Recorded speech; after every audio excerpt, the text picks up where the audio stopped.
with proceeds benefiting the Sooner Theater. So get registered today at voiceoftheheartland.org.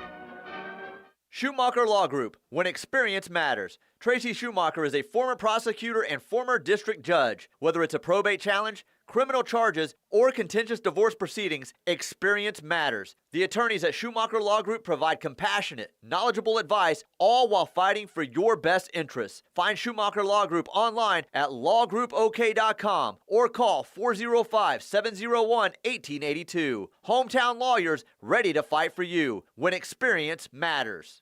It's time. All we want to think about is football and basketball season, but it's also insurance season. November 1st to December 15th is open enrollment for your individual medical coverage. This is the time you need to pick a new plan or update your income to avoid tax penalties. If you're uninsured, this is the only time to buy individual medical plan for 2025 without a qualifying event. Call the agents at Allison Insurance at 405-745-2968 or 1-800-580-5587. Won't cost you anything and could save you a lot.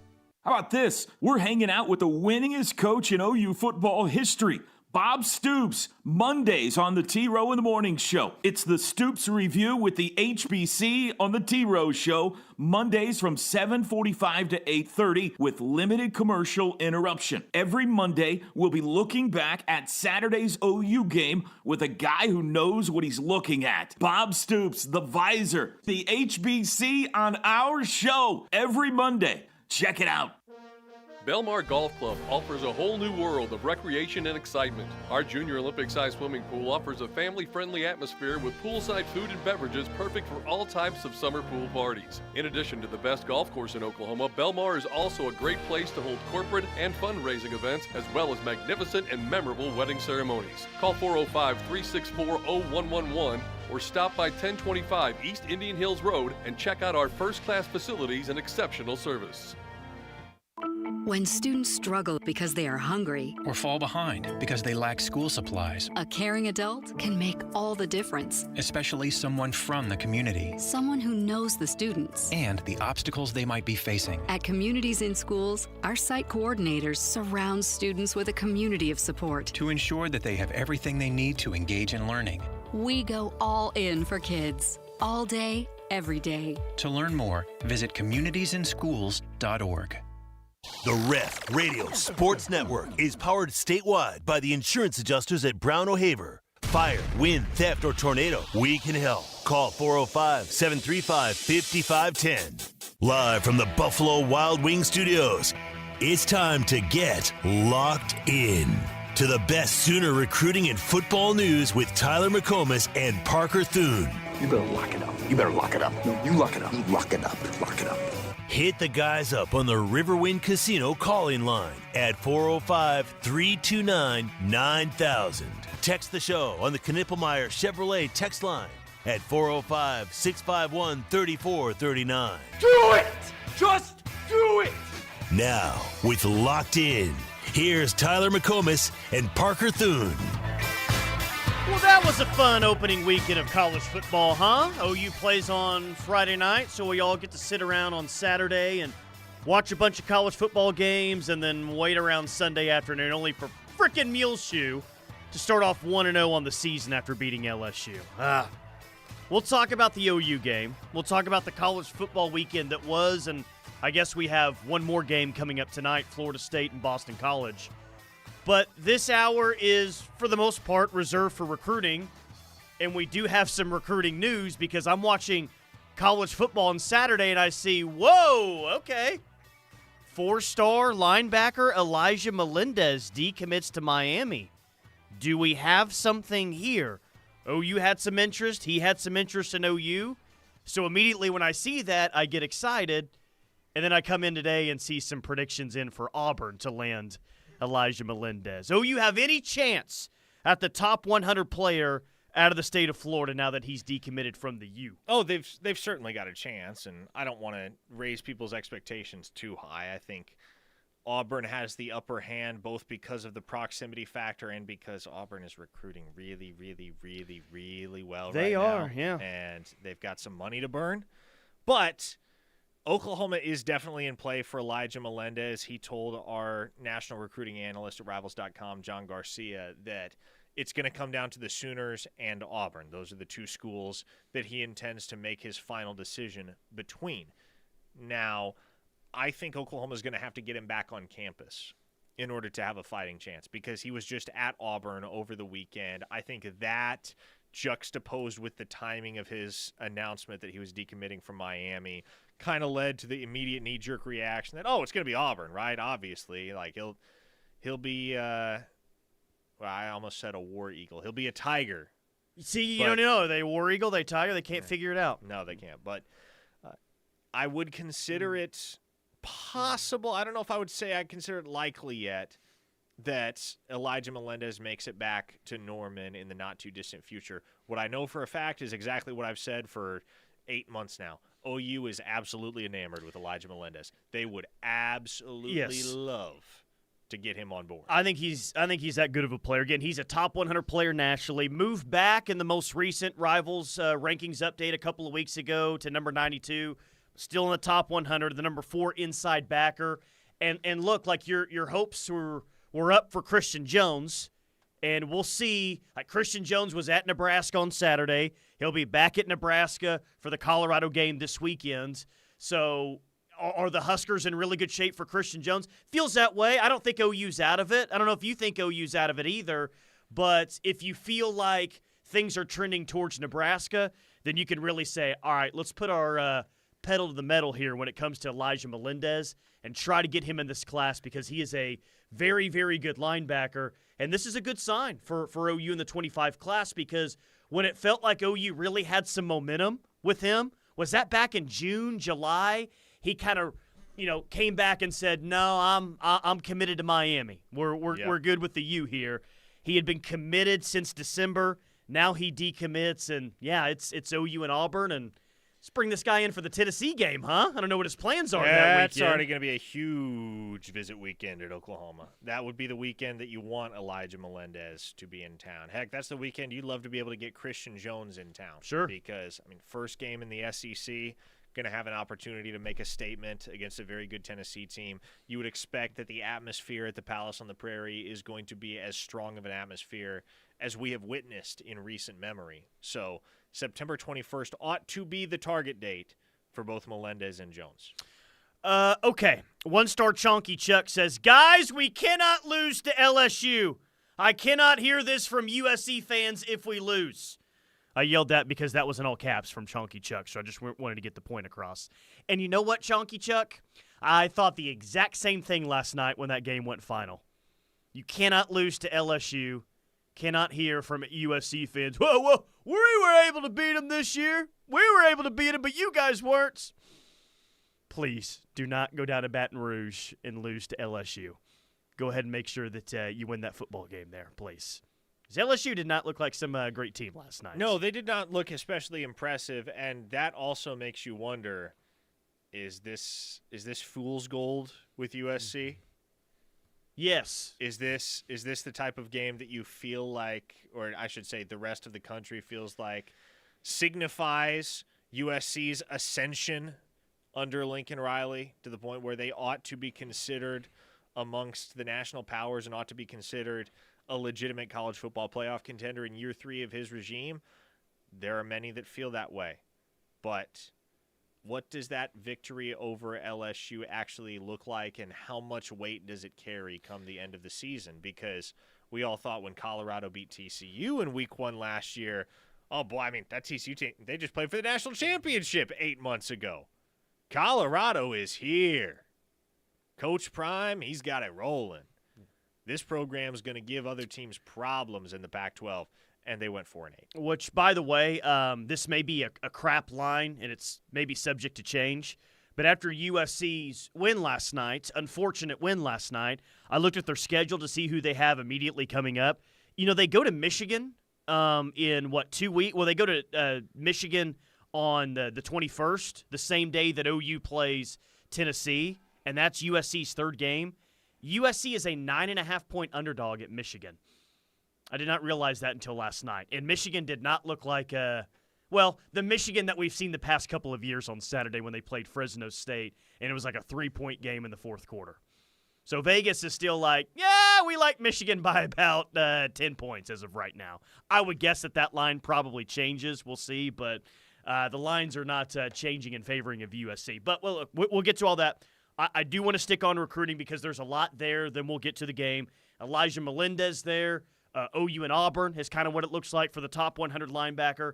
And then another big recruiting story that came out today, Wiltfong saying that Cortez Mills is going to mess around and find out. He is reportedly taking a visit to Lincoln for the Nebraska-Colorado game this weekend. Top 100 receiver. The number 81 overall player from Homestead, Florida. I mean, we know what the policy is. He knows what the policy is. Everyone knows what the policy is. Is that visit 100% for sure happening? Can I offer a prediction? Please. Cortez Mills will not be in Lincoln on Saturday night. Really? What makes you feel so strongly about that? Emmett Jones knows what he's about. And he knows how to work the angles with these guys. And he knows how to make sure that something like this doesn't end up coming to fruition. Because Cortez Mills has talked about it in weeks and months past, right? About how he wants to take some visits in the fall, how he wants to see some schools. That's just something that a lot of South Florida kids will do, is they'll keep taking visits till they sign, regardless of how committed they are to their particular institution. But what I was told, and again, OUinsider.com VIP members, they know all of this already. This is why I recommend that all of you subscribe over there for just a few bucks a month, because we are on top of everything that happens in the world of recruiting that is pertinent to Oklahoma. I was told this morning that Oklahoma was in contact with Cortez Mills very quickly after his plans for a Nebraska visit kind of hit the mainstream, and that they do not believe, based on the conversations they had with him this morning, that visit is going to come to fruition. I know we had talked about who else did we talk? We talked about Floyd Picard. Floyd Picard potentially taking a visit to Florida for that Florida-Miami game. Obviously, that one didn't happen. Did we even talk about at one point Cortez Mills going to Gainesville for that game as well? That had been floated. That did not happen. So this isn't the first time that we've had to talk about Cortez Mills potentially taking a visit somewhere. So we've said it for a couple of weeks now, I guess. Like, if there is someone that is on decommit watch for OU, and it's more of they would have to end that relationship based on their recruiting policy, but he's kind of been the one that's been on the radar. And a couple of times already, it seems like OU's had to fight the battle back of, hey, you sure you want to do this? This is what this means. So if Cortez Mills doesn't take the Lincoln trip this weekend, I wonder if we're over with potentially having to talk about him taking other visits to other places throughout the season. Or if this is just going to be a weekly thing that we have to discuss. LSU is trying to get him back on campus as well, out in Baton Rouge. But for the moment, there's not a ton of concern on the Oklahoma side about Mills actually putting the visit policy to the test. And a natural question that many have had is, well, if and when Cortez Mills does take another visit and he does test the policy, what is Oklahoma's contingency plan? And I think here is where a misconception lies, Tyler. I think that many have come to understand the no-visit policy as, well, if you visit another school, OU's done with you. You don't have your scholarship anymore. They're just moving on. That's not really true. That hasn't been true in the past. It's not true right now. What Oklahoma's policy is more so that if you take another visit to another program, then they're going to treat you as uncommitted. They're going to begin recruiting other players to fill the spot that is, in technicality, set aside for you in the recruiting class. Now, I don't know that would happen with Cortez Mills because Oklahoma has 5 wide receivers committed in the 2025 cycle. Do you need to take 5 wide receivers? No, I think it's a luxury. Oklahoma's got 5 really good wide receivers, 5 guys that provide a ton of value and that bring a lot to the table with their individual skill sets. But 5 is a surplus any way you slice it, Tyler. And so if Cortez Mills wanted to mess around, I don't believe that Oklahoma would just drop him and say, all right, screw you, go somewhere else. We don't care anymore. No, they're still going to recruit the kid. They're going to stay in touch with him. They're going to do their best to keep him on board. And if in the end he decides to flip, if he decides he would rather go to LSU or he would rather go to Nebraska, then I don't imagine right now that Oklahoma would look for a fifth wide receiver. It's a possibility. There are certainly guys. Depends on who's out there, for sure. It does who's depend available. on who's out there and who's interested. Emmett Jones always has backup plans for his backup plans. Make no mistake about that. But we saw something similar happen last cycle. Oklahoma had 5 wide receivers committed. There were some things that went down with Dozie Ezukama that led to Oklahoma to basically tell him, go find somewhere else. And they didn't look for anybody else to fill that 5th spot at wide receiver. They just took 4, they signed 4, and that was it. I get the impression that if we come to the point where Cortez Mills wants to go somewhere else, it more than likely will be a repeat of that scenario. Jim in Arlington says, Tyler, stupid, overzealous OU Crootin fans are unfollowing Cortez Mills and adding him. Yeah, don't do that. Don't do that. Just terrible look. I mean, maybe he'll visit, maybe he won't visit, but to unfollow him and add him, come on, guys. Yeah, no. Brent from Jinx, do we want a drama queen that plays games on social like this? Seems like a waste of time now and future. When you say play games on social, what do you mean? Because Wordle. Cortez Mills wasn't the one that put out the huge edit about a Nebraska visit where he's wearing the oversized cap. That was On3 that did that. Cortez Mills wasn't responsible for that. Okay, well, he was responsible in a sense, but Cortez Mills isn't publicly playing up the notion that he would decommit from Oklahoma and choose another school. So he's not really playing games right now.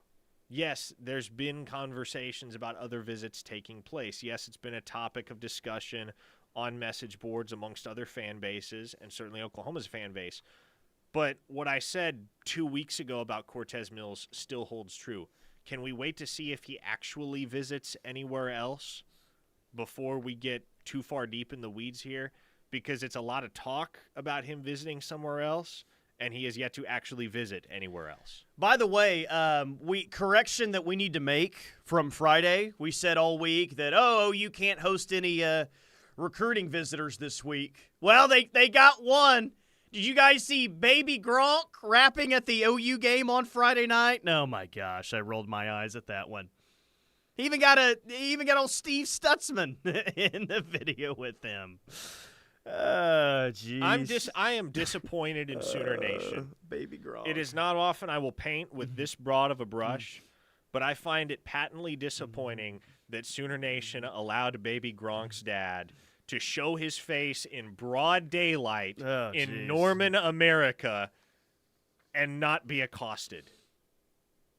I mean, he was playing leapfrog with 4 or 5 sorority girls outside or in Heisman Park, it looks like. I mean, I have no issue. I have no issue with Baby Gronk. All of the issues I have with that situation have to do with Baby Gronk's dad.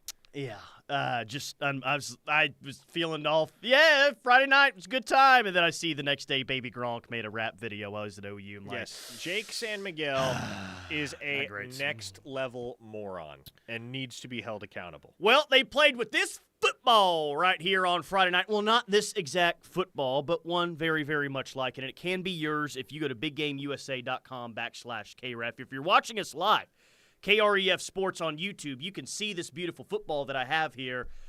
There's one in there. Parker got one as well, I guess. I don't know. They gave us one on Friday afternoon. Parker does not own it. However, if he would like to own one, he can. biggameusa.com/KREF, and an official game ball with the SEC logo on here can be yours as well. All right, more Crootin news. We'll talk about the OU game on Friday night, what's going on across the country, and a lot more jam-packed locked in today. We'll do it more next right here on The Ref. Fans.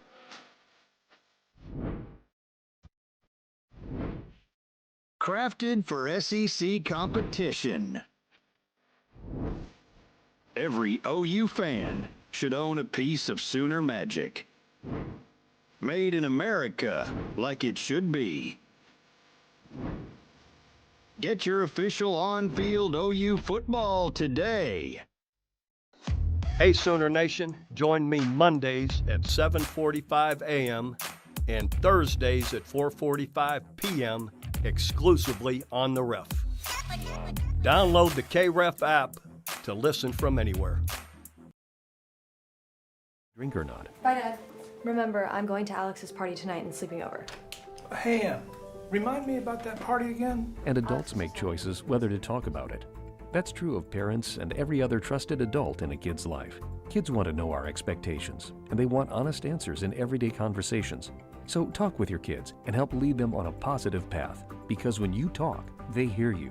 Learn more at underagedrinking.samhsa.gov. There's strength in family, and there's strength in partnership. Hi, I'm Adam Hurst with Armstrong Bank, where we believe in building financial stability and enduring relationships. As a family-owned community bank since 1909, we'll always be here to support you, because we know that true strength is in our communities. Armstrong Bank, strength runs in our family. Visit armstrong.bank, member FDIC. Thanks to generous community support, Wounded Warrior Project has helped post 9/11 veterans and their families since 2003. Through no-cost physical and mental health services, legislative advocacy, career assistance, and life skill training, we're there every step of the journey. It's possible to feel understood. To get support when it's needed most. And now I know anything is possible. And we're just getting started. Learn more at woundedwarriorproject.org/possible. When students struggle because they are hungry or fall behind because they lack school supplies, a caring adult can make all the difference. Especially someone from the community. Someone who knows the students. And the obstacles they might be facing. At Communities in Schools, our site coordinators surround students with a community of support. To ensure that they have everything they need to engage in learning. We go all in for kids. All day, every day. To learn more, visit communitiesinschools.org. My mom has taken up going to the park to practice yoga. My dad's going to a club, but not a book club, a salsa club. Finding new hobbies comes with age. My mom has started getting lost and not knowing where she's going. Becoming lost or disoriented doesn't. Confusion with time or place may be a sign of Alzheimer's. An early diagnosis can help improve the quality of life for your loved one. Learn the warning signs of Alzheimer's at 10signs.org. Brought to you by the Alzheimer's Association and the Ad Council. Mike Steele here. If you or someone you love been diagnosed with cataracts, well, congrats are in order. Why? Because it's not about just seeing clearly again. It's about a life change. And my man, Dr. B, is here to transform your vision.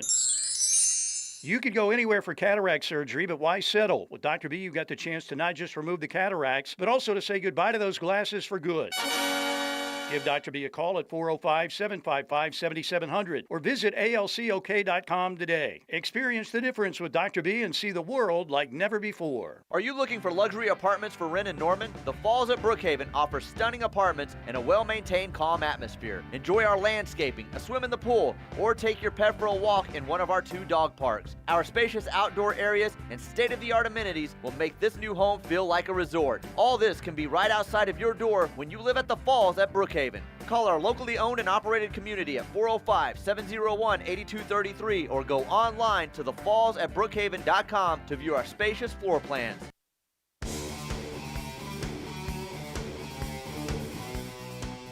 Dorsey Jones Buick GMC in El Reno bringing this hour of Locked In with McComas and Thune. Dorsey Jones is family owned and operated, established in 2020. But many of their employees have been there for more than 20 years. They sell Buicks and GMCs, which are some of the best trucks and SUVs on the road. It's Dorsey Jones Buick GMC in El Reno. Let's get to the game on Friday night. And you probably could have convinced me of a lot of things going into the Temple game. But one thing I don't know if you could have convinced me, that OU was going to have an SEC Special Teams Player of the Week coming out of Friday night's game. Tyler freaking Keltner, Special Teams Player of the Week in the SEC in his first game in an OU uniform. And when he hit that 50-yard field goal, it was like, whoa, okay.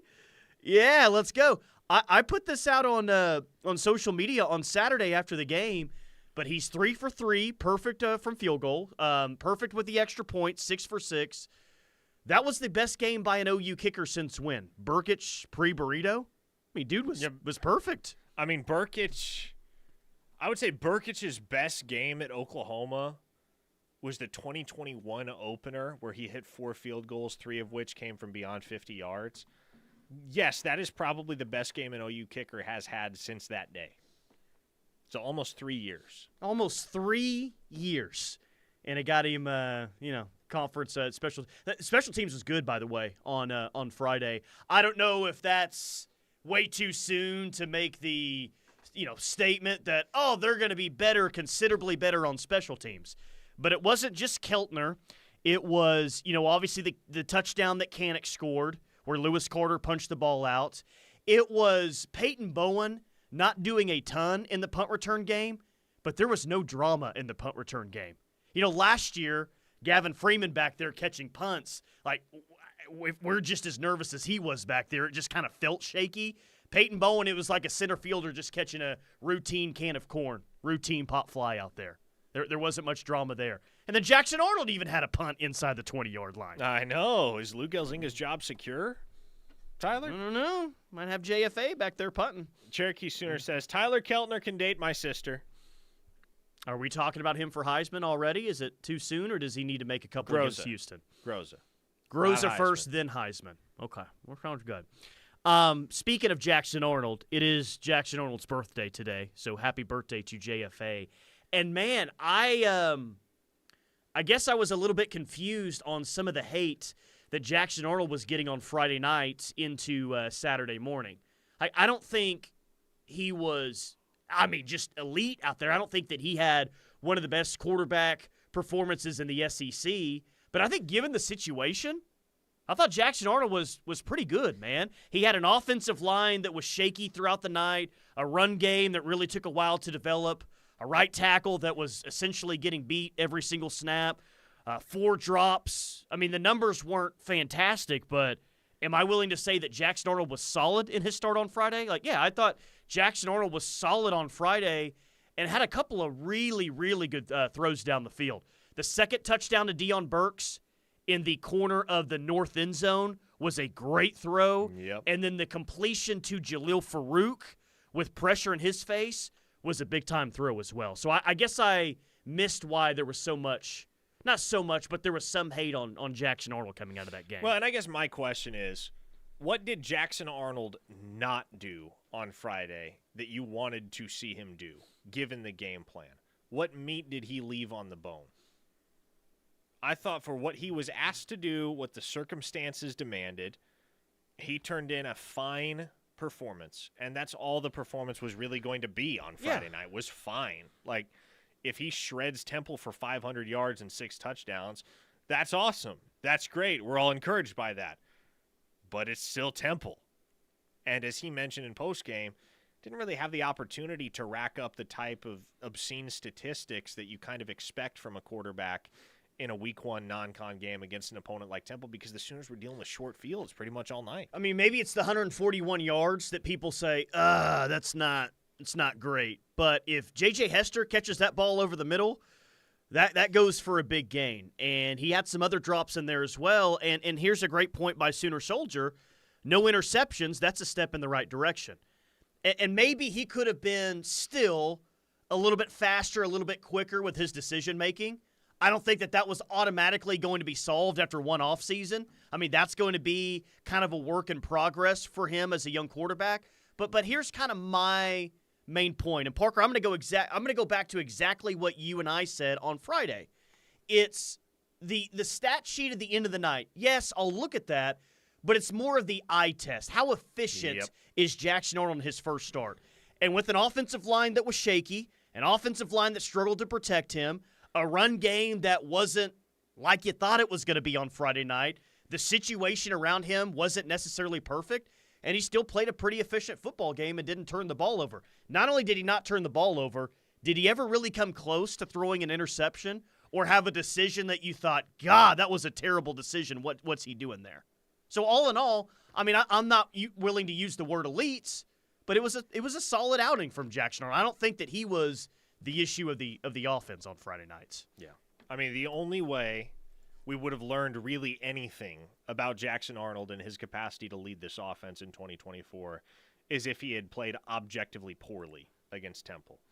And he did not play poorly in any sense. If it had been a Spencer Rattler-type performance against Tulane in 2021, then your eyebrows are raised and you're a little bit concerned. But as long as Jackson Arnold plays commensurate with expectations these next couple weeks, we're not really going to have the opportunity to make any sweeping conclusions about what he can be at the helm of this Oklahoma offense in 2024 until the Sooners host Tennessee on September 21st. That is going to be the prove-it day for Jackson Arnold.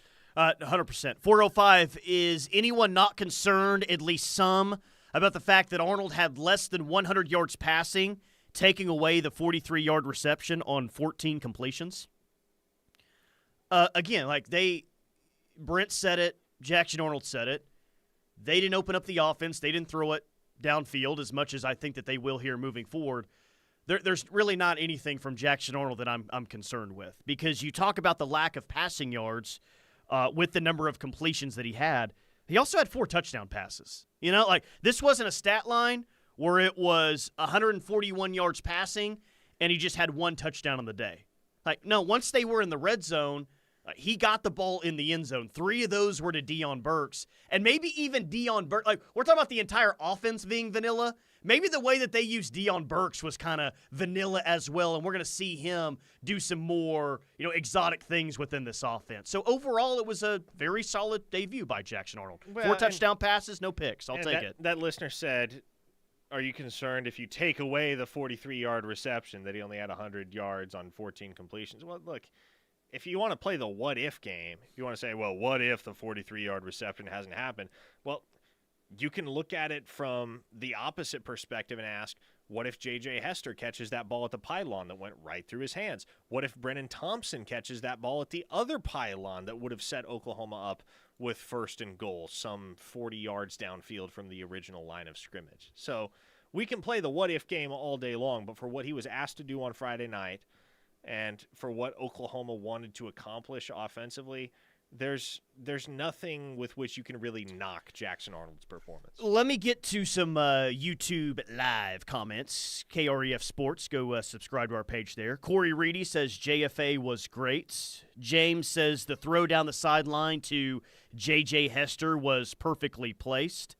Alan M. says watched the game live and didn't appreciate how good JFA was. We rewatched it 3 times. And he was spot on. Would likely have 2 more touchdowns if not for drops. Yeah. J.J. Hester, man. And of course, everybody, I think, remembers the one over the middle that would have gone for a long, yeah, that was a big gainer. gain. Would have been. That one earlier in the game that would have been a touchdown if it doesn't go right through his hands. That was equally as costly for him, certainly. Didn't matter much in the end, in the grand scheme of things for Oklahoma, but ultimately Hester ends up getting yanked for Ivan Carrion. And on that note, Brandon from the 405 on the text line asked, could we see more of Ivan Carrion versus J.J. Hester? Yes, I believe J.J. was just nerves and hopefully bounces back, but Ivan looked smooth out there, and he did. He got in a lot early. I mean, I think we all believed that he was going to play, but he got in the first half, right? Yeah. I'm like, oh, look at Carrion making a first-half appearance as a true freshman. Okay. Isn't it fun to see a guy that big out playing wide receiver for You Oklahoma? know what? It really was. It was a good time. It was a good time. Greg and Muskogee, Arnold's numbers can possibly be misconstrued because Seth may have been holding him into intermediate routes. I noticed that after the first half of the first quarter, they really were not pushing the ball down the field. Numbers are not going to be very high when you do that. Here's the most important stat for Jackson Arnold on Friday night. It's not completions. It's not completion percentage. It's not passing yards. It's not even the 4 touchdowns that he had. It's the 0 interceptions. Right? I mean, after what we saw in the Alamo Bowl, where there was some good but also some poor decision-making, I thought his decision-making against, yes, a much lesser opponent than Arizona last December was much better for JFA. And I'll take that in his first start this season. I think that was a very good starting point for him. And you're right, man. Houston's not a great team. Tulane will be a tougher test than the previous two, but it's going to come down to what he looks like against Tennessee and against the Tennessee defensive line that could cause some havoc. Sooner Shane in Springfield asks, why did Woody not play? Well, if you missed it after the game on Friday night, Brent Venables did address this, both with regard to Woody Washington's status and Eli Bowen's status. Jake Taylor falls in this category as well, and I'm paraphrasing here, but Venables basically said those guys could have gone. They're a little bit sore. We didn't really need them to play, and that's why we held them out.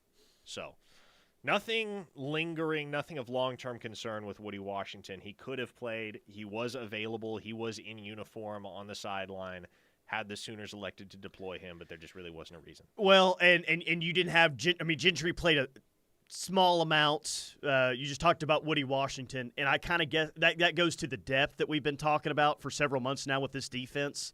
And not that was some great quarterback that was out there for Temple, but you had Des Malone out there, and your two starting corners on Friday night were not the two starting corners you thought that you were going to have going into training camp for game one, and still the defense performed at a very, very excellent level. Very excellent level. Now, this is Kenai Walker and Des Malone. Yes, there's obviously some circumstantial nuance here, but imagine that I tried to convince you at the beginning of August, Tyler, that both Gentry Williams and Woody Washington were going to be available for the opener, and yet your starters would be Kenai Walker and Des Malone. And play well. They did play well. Kenai Walker had a pick for the second straight game. Yeah. I tell you who else played well. Dude, Grayson Halton was all over it on Friday night, man. Maybe the player defensively that impressed me the most out of anyone there, right? And he's the defensive lineman that hasn't been talked about as much as a Jaden Jackson or a Dominic Williams. He comes in there on a 3rd and long, gets the first sack of the season, forces a fumble. I think he had 1.5 sacks on Friday night. That was maybe the best game that Grayson Halton has played at Oklahoma. And I think we all know what they have at backer. I think we all know what they have at corner and safety. It's can the defensive line kind of get to that level of, and that was a really nice night. And that's the stuff you look for in week one.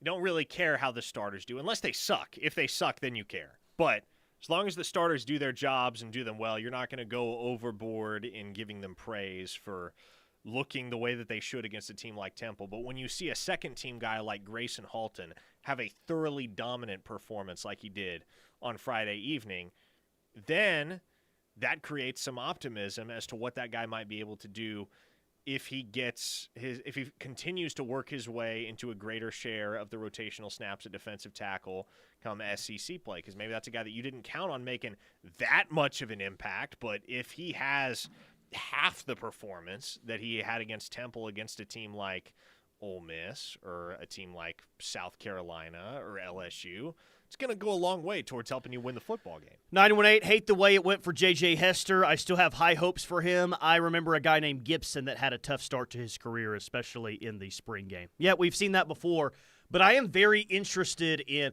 more than anything, I'm interested in the offensive line this week, right? Can they bounce back? Can they have a better performance? Do they have, guys that are available this week that weren't last week? That sounds like that's going to be the case. But I'm also very interested in wide receiver outside of Deion Burks. Because if there was any doubts, and there shouldn't have been any doubts, Deion Burks is that dude. He's one of the best receivers in the SEC. What do you have outside of him as Nick Anderson is working to get back? Because that wasn't a great performance from Brennan Thompson. That wasn't a great performance from J.J. Hester. Who gets opportunities this week, and what do they do with them? Do J.J. Hester and Brennan Thompson bounce back this week with better games? I'm not sitting here saying that I'm worried about wide receiver. Yeah. I'm just more interested in what they have now and what that's going to look like outside of Deion Burks. And I know it really didn't show up in the box score much, but I liked what I saw from Brennan Thompson on Friday because I saw a different Brennan Thompson. I saw a Brennan Thompson that was playing wide receiver, as opposed to the 2023 version of Brandon Thompson, which was on the field to run straight to the goalposts. And that's really all he was capable of. No, he was out there blocking on the perimeter. He was running slants and digs. And I'm buying it with Brandon Thompson. I think he's going to be a major player for this program in 2024. I believe that. 405-651-3439, Knippelmeyer Chevrolet text line. One final segment of Locked In coming up next. We'll hit some crootin and some college football as well right here on the Ref. Sooner fans, show your Sooner pride.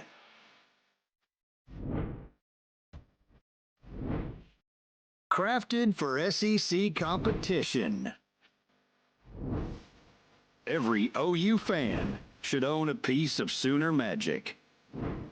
Made in America, like it should be. Get your official on-field OU football today. Hey, Sooner Nation, join me Mondays at 7:45 a.m. and Thursdays at 4:45 p.m. exclusively on the Ref. Download the KREF app to listen from anywhere. And automatically be entered into our exclusive Sooner fans, show your Sooner. Have a chance to have their finance mower paid off or cash purchase refunded. Don't miss out on this incredible opportunity to elevate your mowing experience and potentially win big. Visit us today to explore our range of Kubota zero-turn mowers and enter to win. Offer valid today through September 16th on Z200 and Z400 series mowers for qualified entries. Give hell the bird with Mallard Construction and Roofing. Mallard Construction and Roofing is your full-service residential roofing and restoration company. Family owned and operated, Mallard wants to make a difference in every aspect of the process from bidding to completion of the job. As 2023 Reader's Choice Awards Best Roofer, we have all the tools necessary to make your job successful. Give hell the bird today and call Mallard Construction and Roofing at 405-364-4501 for your free quote. Also, schedule a roof inspection today with Mallard and enter their Jeep giveaway contest.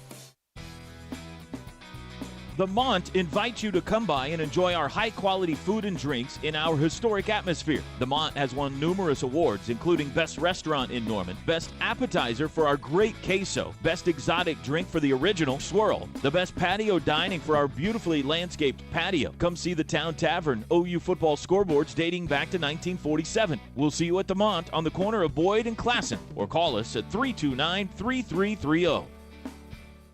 Party like it's the 80s. Get ready for a tubular time at the City of Norman United Way Golf Tournament. Join us September 27th at Westwood for a retro golf extravaganza supporting the United Way of Norman. It starts at 9 a.m. with a shotgun start. Dress up in your best 80s gear, win fabulous prizes, enjoy a full day of action, including an 18-hole scramble, a putting contest, and big-time raffles. Sponsorships are available. Visit unitedwayofnorman.org or sign up today. Brought to you by Cabins Disaster Response Group, City of Norman, and Westwood Golf. Hi, I'm Ryan Blaney, a third-generation race car driver, and I dedicate a lot of my time going fast. But when my grandpa was diagnosed with Alzheimer's, it was a very unexpected bump in the road for us. It's important to notice if older family members are acting differently or having trouble with routine tasks. Early detection of Alzheimer's can give your family time to explore support services and access available treatments. If you or your family are noticing changes, it could be Alzheimer's. Talk about seeing a doctor together. Visit alz.org/time to talk. A message from the Alzheimer's Association and the Ad Council. Teachers are dynamic leaders shaping a new generation.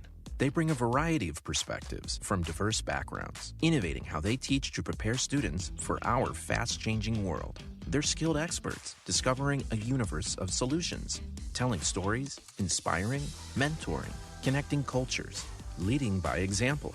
Teaching is a journey that shapes lives. Are you ready? Explore teaching at teach.org, supported by the U.S. Department of Education and 1 million teachers of color. Schumacher Law Group, when experience matters. Tracy Schumacher is a former prosecutor and former district judge. Whether it's a probate challenge, criminal charges, or contentious divorce proceedings, experience matters. The attorneys at Schumacher Law Group provide compassionate, knowledgeable advice, all while fighting for your best interests. Find Schumacher Law Group online at lawgroupok.com or call 405-701-1882. Hometown lawyers ready to fight for you when experience matters.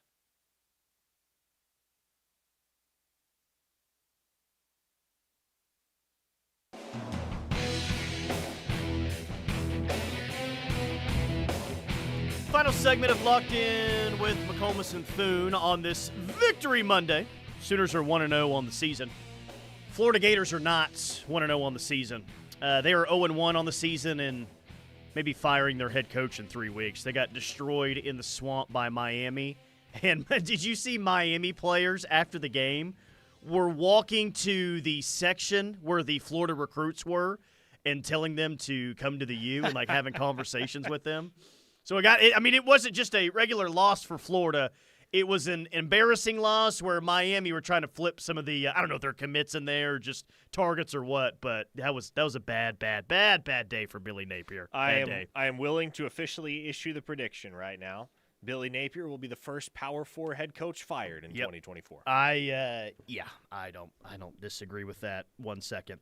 OU made the top 18 for a 2027 prospect, huh? I know you love that. Stop. No. The only reason I bring this up is because it's Booby Feaster. Which, how can you not laugh when you say the name Booby Feaster? He's really good. He's a really good player. Booby Feaster. I have never seen a top 18 in my life. I never want to see a top 18 again. Especially for a 2027 kid, Booby Feaster. Okay. College football weekend that was, of course, LSU just lays an egg in Vegas. They lose to USC. Text line saying, like, we got to beat them now. Got to go down to Death Valley and beat those guys now. 405 says, let's relax on the whole USC is good because they beat a bad LSU team. It's hard to evaluate LSU, and we're interested in that because they're on the schedule. It's like, defensively, I guess they look better than what they did a year ago. You'd hope but so. Offensively, clearly Jaden Daniels is not there. What is LSU? Like, I come away from last night saying, I don't know exactly what LSU is, but to me, they're not one of the top 5 teams in the SEC right now. They got a ways to go. Do you know what USC is right now? USC's a team that beats, maybe a middle-of-the-pack SEC team last night, and I'm thinking that they probably go to Michigan later this month and get beats, and Penn State beats them a couple of weeks after that as well. That would be my guess for USC. Maybe I'm wrong about that. My assessment is that LSU is not very good, that USC is decent, but that we still have no idea how good they actually are or are capable of being because they're playing Big Ten football. Right? Brian Kelly has the least SEC team in the entire SEC. The way that they played football last year, that was not SEC football. At least not conventional SEC football. It was good enough for 9 wins. It won Jaden Daniels the Heisman. But we probably should have made this concession beforehand, before the game took place. LSU, under Brian Kelly, has played exactly the type of football that USC is actually geared to win against.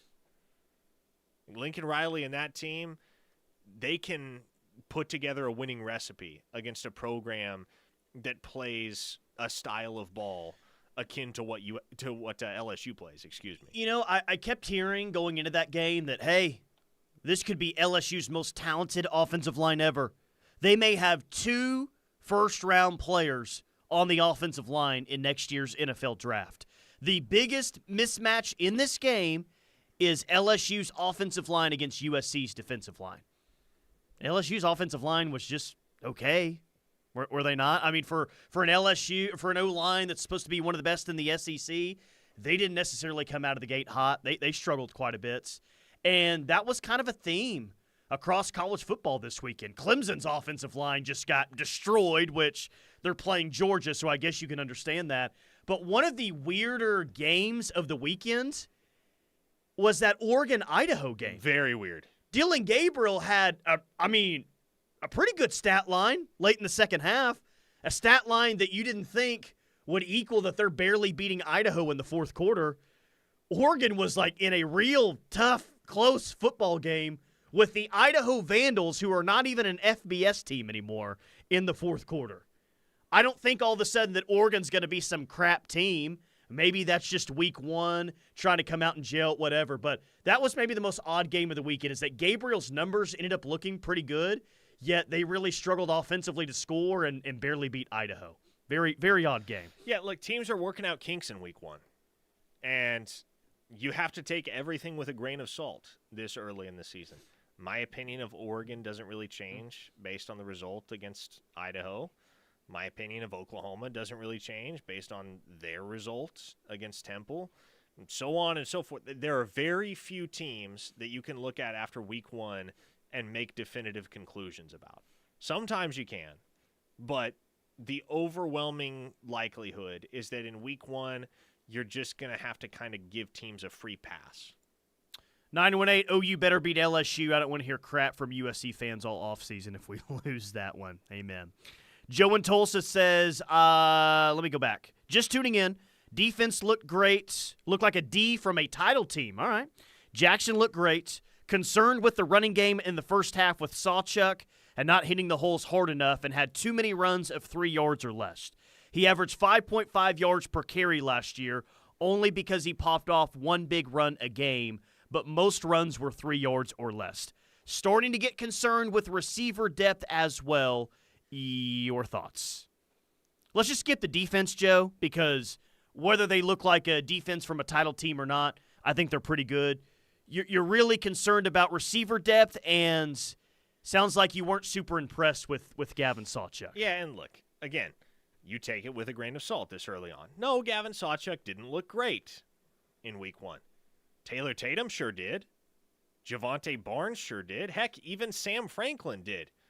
Does that mean Gavin Sawchuk is suddenly RB4? No, absolutely not. I still think he's RB1, and I still think what happened on Friday night is, in general, not reflective of the overall dynamic within that running back group.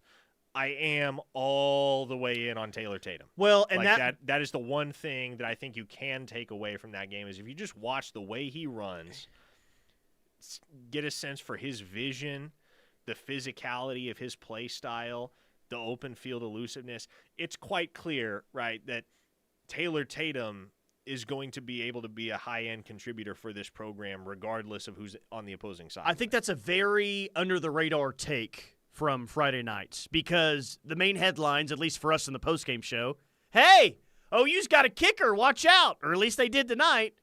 The offensive line issues, the injuries that the team had, the 6 takeaways by the defense. Like, there were a lot of takeaways from game one, but I don't think what's being talked about enough is how good Taylor Tatum looked. And that is a position where, I don't know, man, like you can kind of tell right away physically if a guy has it or not. And Taylor Tatum has it. He's RB3 today. What does that look like in 3-4 weeks' time? Where is he on the depth chart? How many? He got 5 carries on Friday night. How many carries is he going to get 4 weeks from now, 3 weeks from now? Because I think that his workload is going to increase because, yeah, man, that kid's got it. And the early reports from training camp is that maybe he came out a little bit slow, but he's really grown through that, and he looks like he can be a real player for you at running back. Well, and as I said last hour, I still believe Gavin Sawchuk is the lead dog in this backfield, and I still believe Javonte Barnes is the number 2 for the time being. But the last thing either of those guys ought to do is open the door any further for Taylor Tatum. Because what we've seen in DeMarco Murray's running back room is that the guys that earn it are the guys that are going to play. Taylor Tatum earned something on Friday. I don't know if it's 2 more carries next week, if it's 5 more carries next week. He earned more carries next week. And so if you don't want the Frost from Longview, Texas to be cutting into your workload, if you're Gavin Sawchuk or Javonte Barnes, you better be on your P's and Q's the next couple weeks. And I think, like, for the now, it's important because I do think he can play a big role in this offense. But for the future, it is, right? Like, anytime you get a number 1 running back, you'd like it if he shows up at campus and immediately he looks like, ooh, okay, this guy maybe looks a little different, even though he's a first-year player. And Taylor Tatum, the early signs on that is, yeah, okay, I can see why he was rated as the number 1 running back in the 2024 class. This kid's got a chance to be really, really good. Sooner Soldier says, I just read Ewer's girlfriend goes to OU. I feel like we've known that for a couple of years now. Yes, that has been a thing for a while. Big Rich in OKC says, attention, awesome host. Is he talking to us or someone else? I believe he's talking to us. I don't know who else he'd be talking to. Oh, interesting. Big Rich says, was that DeMarco in the Connor Stallions disguise Friday night in the front row by the running backs? I don't know where DeMarco was. Maybe he was pulling a Connor Stallions. Maybe that was it. 469, Taylor Tatum's body and game reminds me so much of DeMarco as a player. What comparisons have we gotten already? DeMarco and Joe Mixon are the two? Oh, yes. Love the comps already. Early on in the season, early on in his career. He's going to be a hoss, and hopefully by the end of his career, hopefully by the end of the season, we're not comparing him to any past Sooner running backs, because hopefully at that point he's developed enough of a reputation of his own that he kind of stands alone as his own guy. That's what I want for Taylor Tatum. I'm sure that's what Taylor Tatum wants. But, he's got he's got a little bit of DeMarco in him. He's got a little bit of Joe Mixon in him.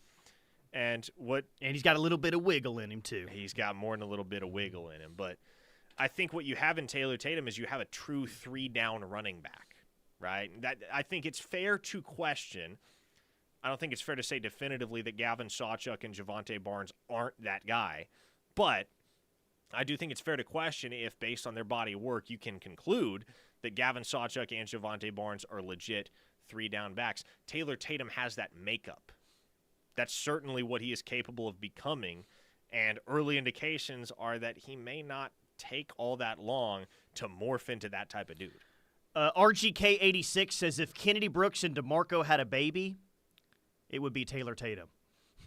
So there's comps, and then there's if two former players had a baby. See, and I like that, because what stood out about, like, what made Kennedy Brooks great was not his speed, it was not his elusiveness, it was not his physicality. He was decent with all of those things, but it was his vision. It was his vision that made Kennedy Brooks so successful at Oklahoma, a 3-time 1,000-yard rusher.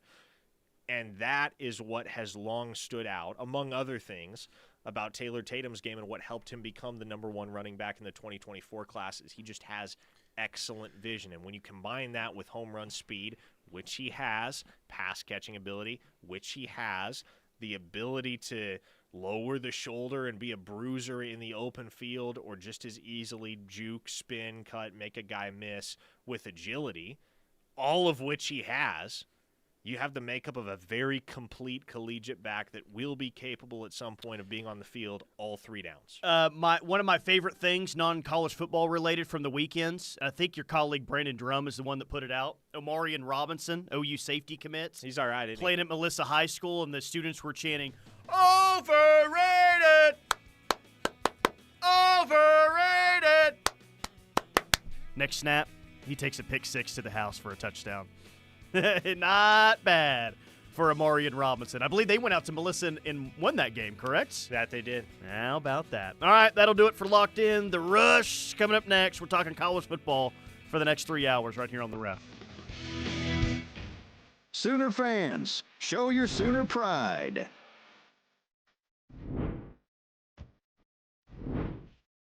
Crafted for SEC competition. Every OU fan should own a piece of Sooner Magic. Made in America, like it should be. Get your official on-field OU football today. Hey, Sooner Nation, join me Mondays at 7:45 a.m. and Thursdays at 4:45 p.m. exclusively on The Ref. Download the KREF app to listen from anywhere.